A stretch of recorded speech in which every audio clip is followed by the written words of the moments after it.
Hey, it's your sister Shy Soul. I'm gonna do like a few parts of this on my life and who I am. So, someone had put, if you hadn't seen that, in my comments, my name. My name is Marie. I go by the name Shy Soul because I am a Leo, and that zodiac is ruled by the sun. Shy, just short for Chicago. Because at first I called myself Soul Sister, because I'm a sister of the sun. You know, um, I come from a family of 5. I am second born generation from the South. My grandparents came up here during the Great Migration in on my mom's side. Came up during the Great Migration in the 1930s and had my mom and her siblings. My mom met my father in high school. They didn't get together until college and got married in the mid 60s, had me a little bit later, had my other siblings in 70 and 72, and we grew up on the southeast side of Chicago in Avalon Park. My parents were Chicago public school teachers. My father was assistant principal at Gage Park High School, and something happened. They got a new principal, and then they moved him back down to the classroom. And then my mom taught at different schools. Most of my time growing up as a child, she taught at Henderson in Inglewood. And so myself and my siblings attended Catholic school. Now, a lot of people will ask, why do teachers that teach in public schools send their children to private schools? Most people think that it's because private schools are better. Some are, you pay for it. But, we were Catholic, so our parents wanted us to have a Catholic school education.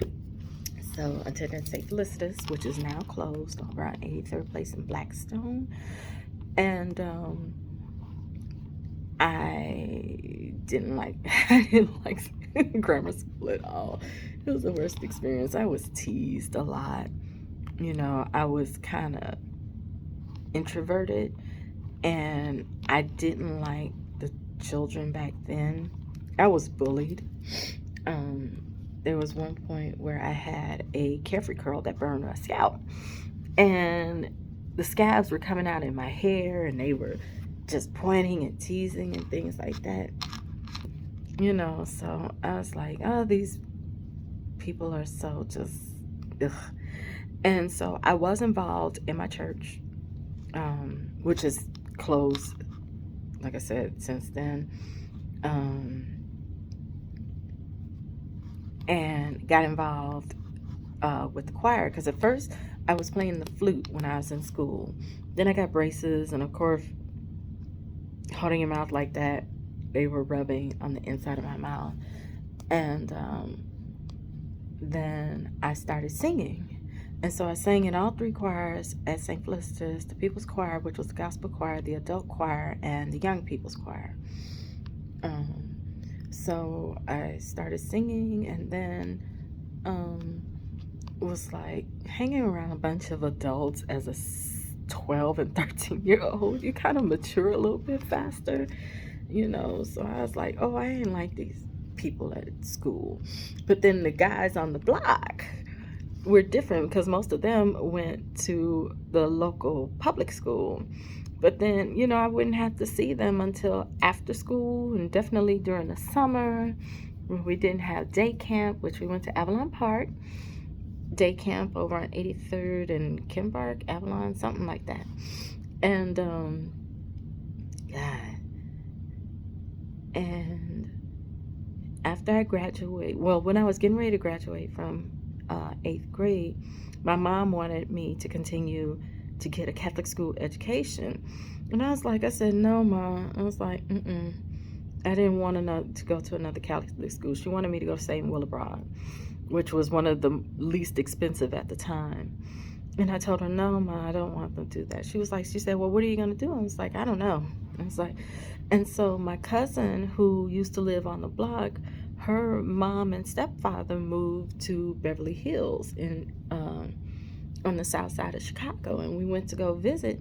And I remember us walking through her neighborhood, and I saw this big A school. And I was like, what school is that? She said, oh, that's Morgan Park. I said, oh, that's where I'm going to go. Now, not knowing anything about going to school in the district, I know I didn't want to go to CVS, and I knew I didn't want to go to Hyde Park. And my mom didn't want me to go to Kenwood for whatever reason. So I was like, oh, Mama, I want to go to this school. And so she was like, oh, you're out of the district. So come to find out that my dad's frat brother was the dean at the school.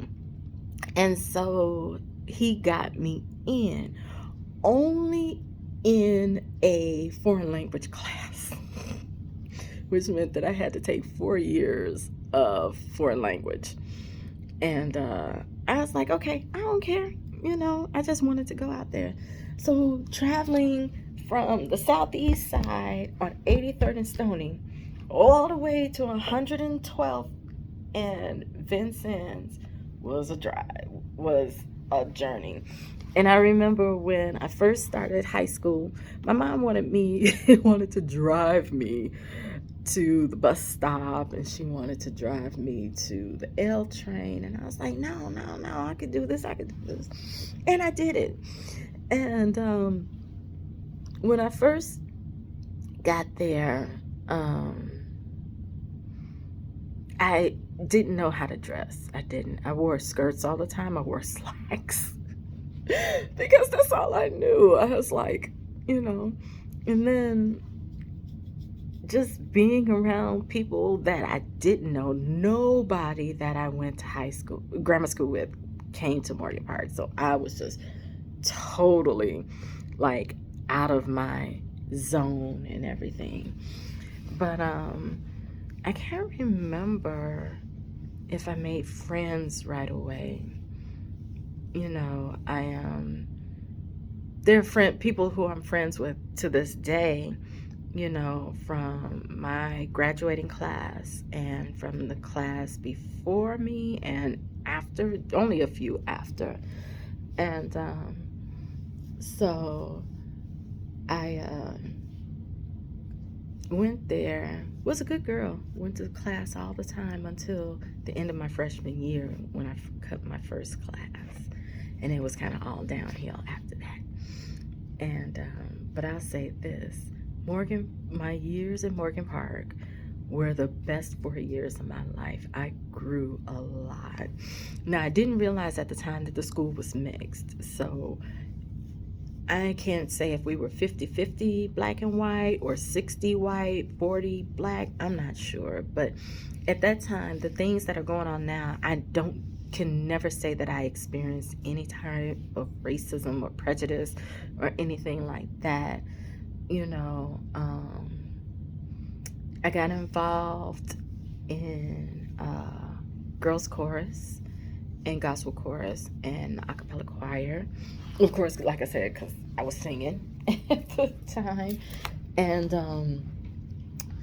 I also got involved in the Curtain Club, which was the drama club, and had fun with that. Like I said, this is just brief. I can share some stories about that. So made it through. So and you all might laugh at this, and I don't care if you do. The only class I ever really failed in high school was gym. I didn't like gym. I didn't. And if you didn't dress 3 times, that was an automatic failure. So, so there were 2 times that your parents came to pick up your report card. So it's usually the 2nd and the 4th quarter. So the 1st quarter and 3rd quarter for me were always F's in gym. But I always made sure that I got so at least a C or something, because my mom would come to the school and my division was on the third floor, and she would say, "Oh, don't you make me climb up all these stairs for these terrible grades." Da, da, da, da. So, your girl, she stayed in trouble, but not because of misbehaving. It was because of my grades. Because, I just, I didn't take school seriously. Even in high school, I didn't take it seriously. I did graduate top half of my class, and so what else can I share? I graduated class of 87, so I'm an old lady. And like I said, enjoyed all 4 years. It was the best time of my life. And like I said, I'm closest to these people. Yeah, I think that's about it for right now.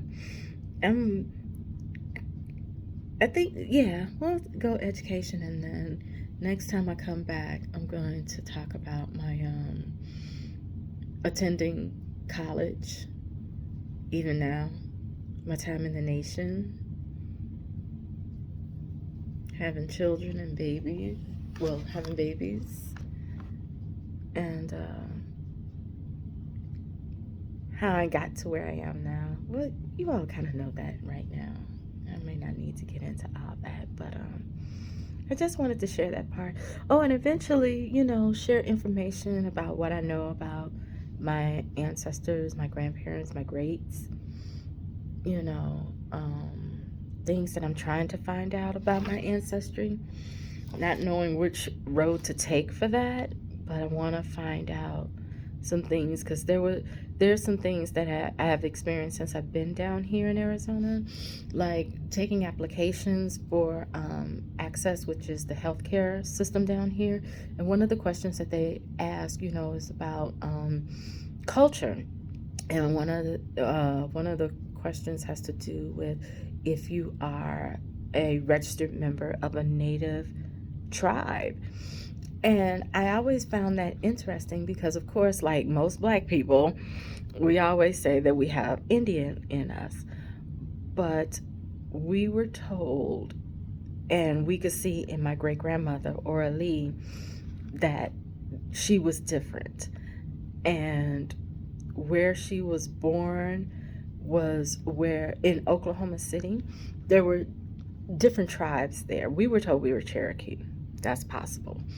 But I learned since doing a little bit of research that there are other tribes that were in Oklahoma City, such as the Cherokee, Seminole, Choctaw, and something else. So we could be any number of things. And I know that just doing a DNA test does not necessarily make you, even if you have a marking of Native American or indigenous marker in your DNA, that doesn't necessarily mean anything, and they don't accept that. And yeah, I don't want to get into all that, but yeah, there's a lot of work that I'm going to need to do in order to find out, because I know my oldest had done a DNA and nothing came up in their information as far as any indigenous blood. So she may be really far removed from that part of her life. So yeah, so I'm gonna go into that, but when I come back, I'm gonna talk about going to Lexington and then life after that. So I thank you for listening. Hope you're learning a little bit about me. If there's something else you want to specifically know about, just let me know. Leave a comment. Also, subscribe to the channel and hit the bell so that you know the next time I upload a video. If you like this video, give it a thumbs up. If not, give it a thumbs down. It's cool. I get it. I could be boring. That's why I don't have many subscribers. Hopefully one day it'll change. But thank you guys for listening. I'm about to go home because everybody's gone. So I'm going to be gone too. So peace.